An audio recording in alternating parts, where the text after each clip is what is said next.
Alright, today we're going to do a little bit of math instead of some programming. And we're going to take a look at the ln of -7, which if you had Algebra 2 or Pre-Calc, you probably were told it doesn't exist, which it actually does. So if you ever come across an equation, suppose you have Algebra 2 or something like that, or you're in Pre-Calc and you have something like 17 plus 2e to the x is equal to, I need 4, so how about 3?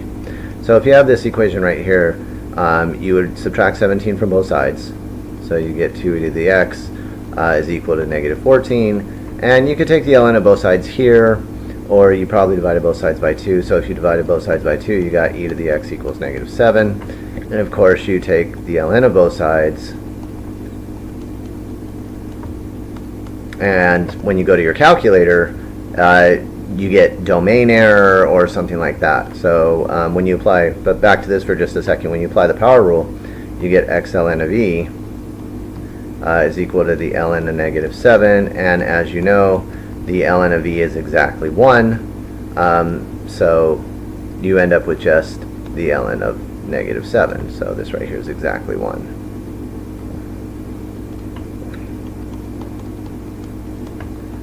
So, and like I said, if you're in Algebra 2 or Pre-Calc, you probably say no solution at this point, and you move on to the next problem. What you should be saying, really, is you should be saying no real solution. Okay, there's a solution, it's just not real. And in order to figure out what the solution is, we're going to have to take a look at, we're going to use Euler's formula up here, and we're going to apply that to figure out what the solution is to the ln of -7. So just a little quick review on complex numbers, because we have this complex number here, and we know complex numbers can be written in the form z equals a plus bi, where a, of course, is your real part, which is on this axis, and the bi is on your imaginary axis over here. And when you plotted a complex number like this, so you have this z equals a plus bi here, you know that essentially you create a right triangle where the base is a, the height is b, and you have this angle here theta, and we'll just call this right here r, where r is just the absolute value of z. So if you wanted to find r, you would just use the Pythagorean theorem. So if you really wanted to find r, you would say a squared plus b squared is equal to r squared, and then you would just solve for r. Okay, but what we need is, because we're going to use Euler's theorem to figure out what the ln of -7 is, we need to write this number in its trig form, which is cosine theta plus I sine theta. So in order to do this, we're just going to use this right triangle right here, with hypotenuse r and height b and base a. So if we do a little trig, because this is a right triangle, we can say the cosine of theta, so cosine of theta right here, is the adjacent, which is a, over the hypotenuse, which is r. So if you cross multiply, right here you end up with a is equal to r cosine of theta. Okay, and the same thing goes for b. So we could say sine of theta is equal to b over r, or if you cross multiply again, b is equal to r sine of theta. Okay, so that's just a little review on complex numbers to get it into this trigonometric form that we have right there. So now that we have that, let's go back here, and we know z is equal, once again, to a plus bi, but as we just said up here, a is equal to r cosine of theta, and b is equal to r sine of theta. So let's go ahead and make that substitution. And so we have z is equal to a, which is r cosine of theta, plus b, which is r sine of theta, and times I, excuse me. So a was equal to r cosine theta, and b is equal to r sine of theta. So it's just a direct substitution. And it almost looks like Euler's formula, except if you notice right here for Euler's formula, there is no r. Okay, so we have to take that into consideration here, and what we can do is we could factor out the r, because we do have a common factor of r right here.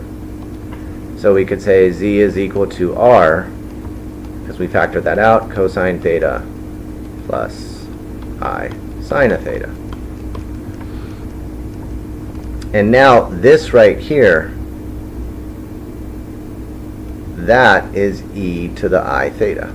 So we can go ahead and make that substitution, and we could say z is equal to r e to the I theta.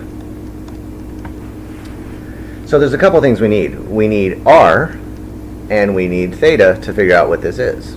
Okay. And remember, our number that we're looking at is the ln of negative 7. So that's what we're trying to figure out here. So in order to do that, let's go ahead and take a look at our complex plane again. And let's put a complex imaginary axis and a real axis right here. And once again, there's two things we need. We need r and we need theta. So here's your real axis. Oops. So here's your real axis, and here's your imaginary axis. And of course, if you've just had basic algebra 2 or trig, you know negative 7 is on the real axis, and negative 7 is going to be right here. So there's negative 7. Okay, nothing new. So we need the r value, and once again, if we look at our picture up here, we know r is equal to the absolute value of z. Okay, so right here, r, this r right here, is equal to the absolute value of negative 7, which of course is 7. The next thing we need is we need our angle, and we know this is 0 degrees here, this is 90 degrees here, and this is 180. So that's our theta value. And 180 degrees, but I'll just go ahead and put pi radians. Okay, so we have z is equal to, let me put that back into here. So z is equal to r. R is 7, e to the I pi. But we don't want z, we want the ln of z. So we'll go ahead and take the ln of both sides.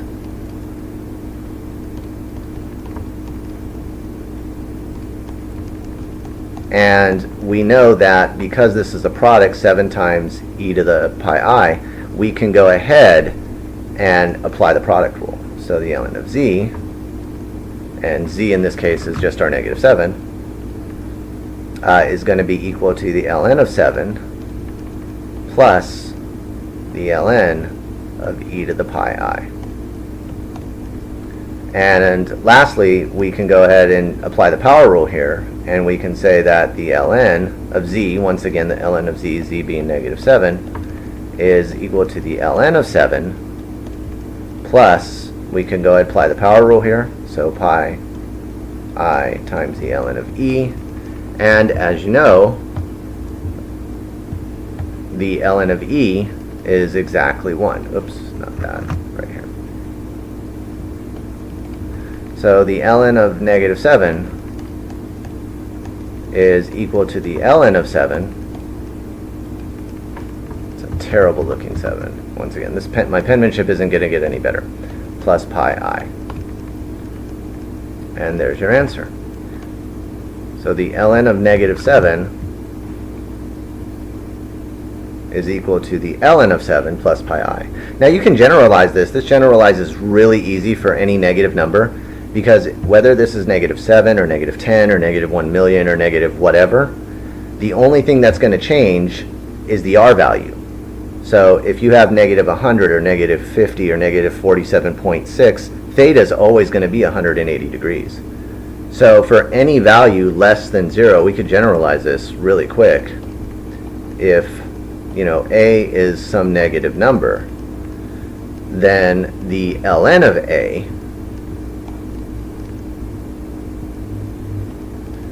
let me put this down here where it'll fit. So if a is any negative number, then the ln of a is just going to be the ln of the absolute value of a plus pi I. So once again, it generalizes really, really nicely. Okay. So next time you hear no solution for the ln of a negative number or something, it's no real solution. So just keep that in the back of your mind. Thanks for watching.